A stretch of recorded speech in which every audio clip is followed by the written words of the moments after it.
اور اگر آپ نے ابھی تک ہمارا چینل سبسکرائب نہیں کیا تو فوراً سبسکرائب کیجئے، ساتھ ہی بیل آئیکن پر کلک کریں تاکہ مزید آنے والی ویڈیو ہے وہ آپ کو وقت پر ملتی رہیں۔ حضرت ابراہیم کے دلائل کا جواب نمرود نہ دے سکا تو کہنے لگا کہ اس کو آگ میں ڈال دو۔ قوم گئی ہوئی تھی ساری، آپ نے بات سنی ہوئی ہے، میں نے صرف اشارہ دینا ہے، میلے پہ تو حضرت سیدنا ابراہیم علیہ السلام نے سارے بت توڑ دیے، کلاڑا بڑے بت کی گردن پہ رکھا، واپس آئے کہنے لگے بت کس نے توڑے ہیں؟ تو فرمایا اس سے پوچھ لو جس کی گردن پہ کلاڑا ہے۔ کہنے لگے یہ تو بول ہی نہیں سکتا، تو فرمانے لگے بڑے بیوقوف ہو جو بولتا ہی نہیں، سنتا ہی نہیں، اپنا آپ نہیں بچا سکتا، اس کی پوجا کرتے ہو؟ کہنے لگے پکڑو دلیلیں ختم ہو گئی، اس کو آگ میں ڈالو۔ بہت بڑی حویلی 45 فٹ مربع پہ مشتمل ایک حویلی بنائی گئی اور 45 فٹ اونچی۔ مختلف روایات، علامہ اسماعیل حقی کہتے ہیں کہ 3 مہینے تک نمرود نے کہا کہ اس کے اندر لکڑیاں ڈالو۔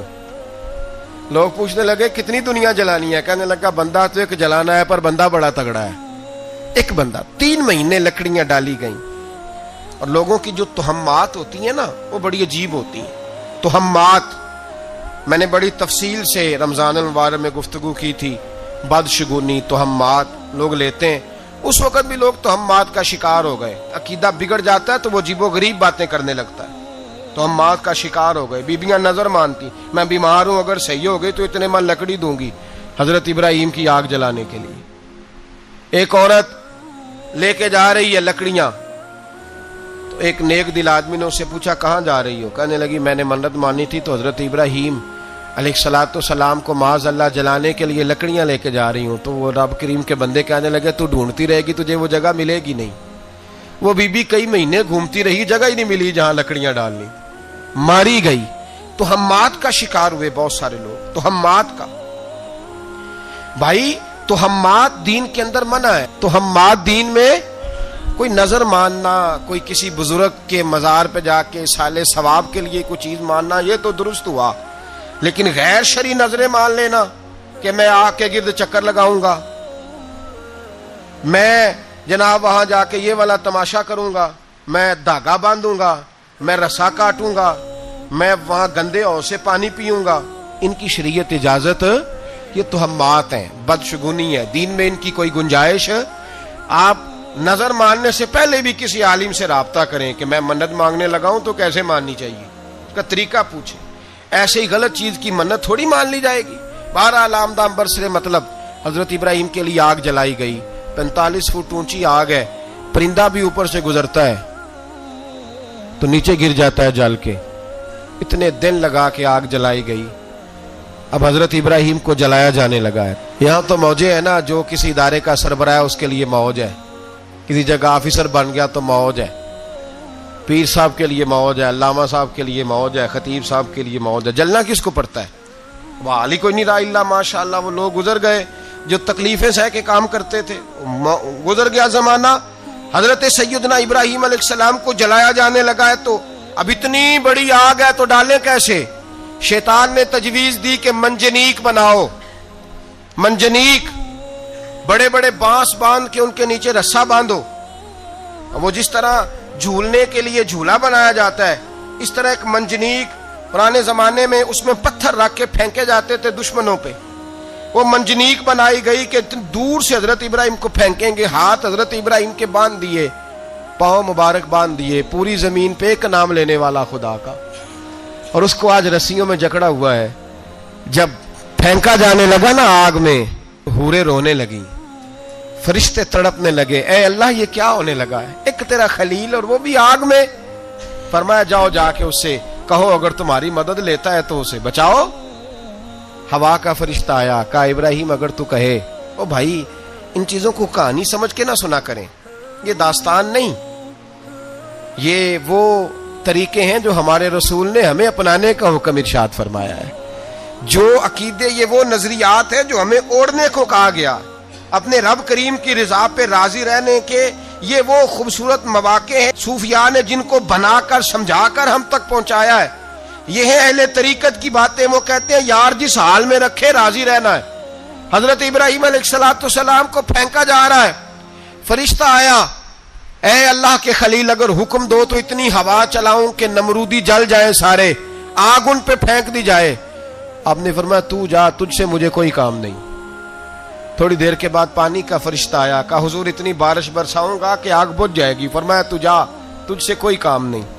اب جب منجنیق میں رکھ دیے گئے, آگ میں جانے کا لمحہ ہے, تیاری ہے, حضرت جبریل امین حاضر خدمت ہوئے. کہا ابراہیم کوئی حاجت؟ فرمایا تجھ سے کوئی نہیں. کہا چلو مجھ سے نہیں تو رب کریم سے ہی بات کر لو, مجھے پتا ہے میں چھوٹا ہوں, آپ مجھ سے مدد کیوں لوگے, رب کریم سے ہی بات کر لیں. تو حضرت ابراہیم کہنے لگے جبریل یہ بتا, رب کو نہیں پتا اس کا خلیل کس حال میں ہے؟ اسے نہیں پتا میں کس حال میں ہوں, میرے ہاتھ بندھے ہیں, پیر بندھے ہیں آگ میں, اسے نہیں پتا. بتایا تو اسے جاتا ہے جسے خبر نہ ہو. تو اگر اسے پتا ہے تو اگر وہ جلانے پہ راضی ہے تو میں بھی جلنے کو تیار ہوں, میں تیار ہوں, میں تیار ہوں. اسے کہو ٹھیک ہے. حضرت سیدنا ابراہیم علیہ السلام کو منجنیق میں ڈال کے جو پھینکا آگ میں, یا نارکونی بردم و سلام علی ابراہیم, اللہ نے فرمایا اے آگ میرے ابراہیم پہ ٹھنڈی بھی ہو جا اور سلامتی والی بھی ہو جا. حضرت ابراہیم کو دو فرشتوں نے بٹھا دیا زمین پہ, پھول کھلے ہیں, کونپلیں مہک رہی ہیں, کلیاں خوشبو دے رہی ہیں. حضرت ابراہیم نے سر سجدے میں رکھ دیا, سبحان اللہ والحمد للہ ولا الہ الا اللہ واللہ اکبر. حضرت ابراہیم اللہ کی تسبیح پڑھنے لگے, رب کریم کا شکر بجا لانے لگے. نکلے وہاں سے, کچھ دن گزر گئے, نکلے, حکم ہو گیا ابراہیم علاقہ چھوڑ دو. حضرت ابراہیم علیہ السلام وہاں سے نکل کے مصر آئے, چچا کے پاس ٹھہرے. انہوں نے اپنی بیٹی جناب سارہ کا نکاح کر دیا. کچھ آگے بڑھے تو ایک ظالم بادشاہ سے ٹکرائے. اس نے ایک شہزادی, ایک بادشاہ کی بیٹی قید کی ہوئی تھی, جناب ہاجرہ نام تھا, ان کو قید سے چھڑا کے ساتھ لائے. حضرت لوط علیہ السلام بھی ساتھ. یہ 4 لوگوں کا قافلہ چلا, فلسطین میں جا کے پڑاؤ ڈالا, گھر بار چھوڑا, تبلیغ شروع ہوئی. حضرت ابراہیم کے گھر میں 2 خواتین ہیں, ایک آپ کی بیوی ہیں, ایک حضرت ہاجرہ ہے. اولاد کوئی نہیں, بڑا میوہ ہے میٹھا. گھر وہی آباد ہوتا ہے جس میں بچے روتے ہیں, گھر ہوتا ہی وہ ہے جس میں بچوں کی چنچناہٹ ہوتی ہے, بھن بھناہٹ ہوتی ہے. حضرت ابراہیم نے ایک بچہ روتے ہوئے دیکھا تو آنکھوں میں آنسو آئے, کہنے لگے ربی حب لی من الصالحین, یا اللہ مجھے بھی نیک اولاد عطا کر دے. حضرت سارہ نے سن لیا, کہنے لگی ابراہیم شاید میرے بطن سے تو آپ کو نصیب نہیں, ہاجرہ سے نکاح کر لو. جناب ہاجرہ سے نکاح ہوا. اللہ تو بڑا بے نیاز ہے, رب کریم نے حضرت اسماعیل جیسا خوبصورت بیٹا عطا فرمایا. بیٹا کالا سیاہ بھی ہو تو سینے کی ٹھنڈک ہوتا ہے, پر یہ تو وہ بیٹا ہے جس کی پیشانی میں نور محمدی چمکتا ہے صلی اللہ علیہ وسلم. حضرت سیدنا اسماعیل علیہ اتنے خوبصورت. اب جس بیوی کے ہاں بیٹا تھا, بیٹھنا اٹھنا بھی زیادہ اس کے پاس, آنا جانا بھی اس کے پاس, توجہ ادھر ہو گئی. جناب سارہ رشک کرنے لگی. ایک دن کہنے لگی اسے چھوڑ آ جنگل میں, وادی غیر ذی زرع, مکے کے پاس. بھائی ایک بیٹا عالم دین بنا لو. کہنے لگا روٹی کہاں سے کھائے گا, تیرے 5 بیٹے ہیں, کو حافظ قرآن بنا, کہتے روٹی کہاں سے کھائے گا. وہ بچہ بھی کہتا ہے میں کہاں سے کھاؤں گا. حضرت ابراہیم علیہ السلام تو چند مہینے کا بچہ چھوڑ آئے, تو کہاں سے روٹی کھائی حضرت اسماعیل نے, کہاں سے کھائی ان کی اماں نے روٹی. بھوکے مر جاتے ہیں یہ سارے. میں بڑی ذمہ داری سے کہا کرتا ہوں کہ جتنی خوبصورت روٹی اللہ کریم دین کے خادموں کو عطا کرتا ہے شاید کسی اور کے نصیب ہوتی ہو, لیکن ہم لوگ توجہ ہی نہیں کر رہے, ہمارا ذوق ہی نہیں بن رہا, ہم یہ محنت ہی نہیں کر رہے کہ قوم کو مستند علماء کی ضرورت ہے, علاقوں کے علاقے خالی ہیں, ادھر ہمارا مزاج ہی نہیں بن رہا, توجہ ہی نہیں دین کی خاطر. اور پھر چلے بچے تو بعد کی بات ہے نا, جو ابھی خود جوان ہے وہ بھی یہ دعا. ایک صاحب مجھے کہنے لگے میں دعا مانگ رہا ہوں اللہ مجھے بیٹا دے تو میں اسے دین پہ لگاؤں گا. تو میں نے کہا آپ بھی بوڑھے نہیں ہوئے, آپ خود ہی لگ جائیں, بیٹا تو ابھی آئے گا تو لگے گا نا. تو آپ تو اس وقت ہے تو آپ تو پہلے لگے نا صاحب, 2 گھنٹے تو نکال کے آئے, دین سیکھنے کو کافی ہے. آپ اتنی لمبی سوچ رہے ہیں کہ بچہ آئے گا تو بڑا ہوگا تو وہ جائے گا تو دیکھی جائے گی, ابھی تو آپ ہیں تو آپ تو آؤ. حضرت ابراہیم نے بچہ وہاں چھوڑا. یہاں سے جو عمرہ کرنے لوگ جاتے ہیں نا, جو حج کرنے جاتے ہیں, ان کو پتا ہے کہ وہاں دنیا کی ہر نعمت ملتی ہے, پھر بھی ڈبل ٹرپل پیسے لوگ جیبوں میں ڈال کے جاتے ہیں. حضرت ابراہیم جب وہاں لے کے گئے تو کوئی انسان نہیں تھا, پانی کا قطرہ نہیں تھا, 2 کلو کھجوریں, ایک مشکیزہ, بیوی کو تھمایا. ہمارے گھر میں ہزاروں چیزیں پڑی ہیں, لیکن وہ جو توکل ہے نا وہ ختم ہو گیا ہے. اللہ دے گا, حلال حلال پہ قناعت کرے, جائز جائز پہ بھروسہ کرے, رب کریم عطا کرنے والا ہے, وہ مزاج ختم ہو گیا. حضرت سیدنا ابراہیم علیہ السلام 2 کلو کھجوریں, ایک مشکیزہ پانی کا دے کر کے, اور وہاں بٹھایا آپ نے اپنے بچے کو اور اپنی زوجہ جناب ہاجرہ کو, اور بٹھا کر کے یہ واپس پلٹنے لگے تو حضرت ہاجرہ سلام اللہ علیہ نے آواز دی, کہا ابراہیم کس کے سہارے پہ چھوڑ کے جا رہے ہیں؟ جہاں آب زمزم کا کنواں ہے نا, جو لوگ گئے ہیں جنہوں نے صفا مروہ کی صحیح کی ہے, صفا مروہ سے باہر نکلے نا, سرکار کی ولادت کا مقام ہے, اس جگہ پہ آب زمزم کا کنواں تھا. وہاں حضرت سیدنا ہاجرہ کو بٹھایا, کوئی چیز نہیں, کوئی درخت نہیں, کوئی کھیت نہیں, کوئی پانی نہیں, کوئی کنواں نہیں, وہاں بٹھایا اور بٹھا کر کے نکلنے لگے تو جناب ہاجرہ فرمانے لگی ابراہیم کس کے سہارے پہ چھوڑ کے جا رہے ہو؟ کہنے لگے اللہ کے سہارے پہ. تو پاک باز بی بی نے ایک لفظ پوچھا, کہا ابراہیم یہ میرے رب کا حکم ہے, یہ میرے, بس جن کا عقیدہ توحید مضبوط ہو ان کے لیے ایک جملہ کافی ہوتا ہے, یہ میرے اللہ کا حکم ہے. تو جناب ابراہیم علیہ السلام فرمانے لگے ہاجرہ ہاں رب کا حکم ہے. جب یہ لفظ کہے تو چاہیے تھا نا حضرت ابراہیم تسلی دیتے, تو بی بی صاحبہ تسلی دینے لگی, عرض کرنے لگی ابراہیم اگر اللہ کا حکم ہے تو پھر آپ ہماری فکر نہ کرنا, اگر یہ رب کا حکم ہے تو پھر ہماری فکر نہ کرنا, جس رب نے ہمیں یہاں تک پہنچایا ہے وہ ہمیں کبھی بھی ضائع نہیں فرمائے گا, پھر فکر نہ کرنا. حضرت ابراہیم آ گئے, بات آپ نے سنی ہوئی ہے, اشارہ کرنا مقصود ہے. 13 سال میں چلے مان بھی لیا جائے بعض روایات کی روشنی میں کہ آتے جاتے بھی رہے, لیکن مکمل دیکھ بھال اپنے بچے کی پرورش میں پورا حضرت ابراہیم علیہ السلام کا کردار, سارا کردار ماں کا تھا. میں جب خواتین کے بارے میں کوئی بات کرتا ہوں تو میں آپ کو اکثر کہتا ہوں کہ یہ صرف بیوی کے لیے حکم نہیں ہوتا, یہ ٹریننگ بیٹی کو دینی ہے اور بہن کو دینی ہے, یہ تربیت کرے اپنے گھر میں. میں تجربے کی روشنی میں یہ بات عرض کیا کرتا ہوں کہ بھائی بچے باپ کے فرما بردار اس وقت ہوتے ہیں جب اماں انہیں باپ کا فرما بردار کرتی ہے, اور بچے باپ کے نافرمان بھی تب ہوتے ہیں جب اماں انہیں باپ کا. میں نے اپنے کانوں سے سنا ایک دفعہ ایک بچہ اپنے باپ سے کہہ رہا ہے آپ نے تو ساری زندگی باہر گزار دی, پیسے کمانا کون سا مشکل کام ہے, دکھ سکھ تو سارے اماں نے برداشت کیے, سکولوں میں وہ جاتی تھی, فلانا کام وہ کرتی تھی, فلانا کام. اب یہ سوچ اس کی ذاتی تو نہیں, یہ اس کو دی گئی ہے, اور اگر اس کو یہ سوچ دے دی جائے کہ اماں کہے کہ میں تو اپنوں میں رہی ساری زندگی, میں نے تو اپنوں میں وقت گزارا, اور تیرا باپ تو کئی دفعہ جنازے بھی نہیں پڑھ سکا, اس نے تو ماں باپ ایسے دفن کر دیے, وہ اگر یہ سوچ فراہم کرے تو پھر بچہ باپ کا فرما بردار ہوتا ہے. اور یہ والی روایتیں ہم بیوی کو سناتے ہیں, حالانکہ کس کو سنانی چاہیے بولیے؟ بہن اور بیٹی کو. بہن اور بیٹی کو سنائیں یہ باتیں, ان کو سمجھائیں, تاکہ آگے جا کے وہ جو گھر ترتیب دیں وہ گھر بڑا عمدہ اور نکھرا ہوا ہو. حضرت سیدنا ابراہیم 13 سال کے بعد آئے, چونکہ گھر میں اللہ تبارک و تعالیٰ کی دوستی کا چرچا تھا, اللہ تبارک و تعالیٰ کی محبوبیت کا غلبہ تھا.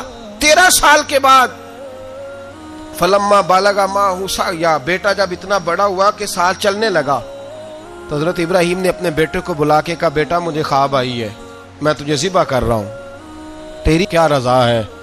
تو حضرت اسماعیل کہنے لگے یا ابت افعل ما تؤمر, ابا جی اللہ جیسے حکم دیتا ہے میرے ساتھ ویسے ہی کریں, جیسے اللہ حکم دیتا ہے ویسے ہی بولیے ویسے ہی کریں. حضرت ہاجرہ کو کہا کہ ایک دوست نے دعوت کی ہے تو وہاں جا رہے ہیں, بی بی مطمئن ہے, تفصیلات کی ضرورت نہیں, ختم بات, اعتبار ہے, مطمئن ہو گئی. شیطان پیچھے سے آیا اماں کے پاس, ذرا تھوڑی دیر کے لیے تصور جمائیے, یہاں تو پڑوسن آ کے کوئی بات بتا دیتی ہے خاوند کے بارے میں تو کئی مہینے جھگڑا جاری رہتا ہے, پڑوسن محلے دار. شیطان نے آ کے بتایا لفظ کیا ہے, کہا حضرہ تمہیں پتا ہے کہاں جا رہے, کہا دوست کی دعوت میں. تو کہنے لگے دوست کون ہے؟ رب کریم, اور ابراہیم کا خیال ہے کہ اس رب نے مجھے حکم دیا ہے کہ میں ذبح کروں.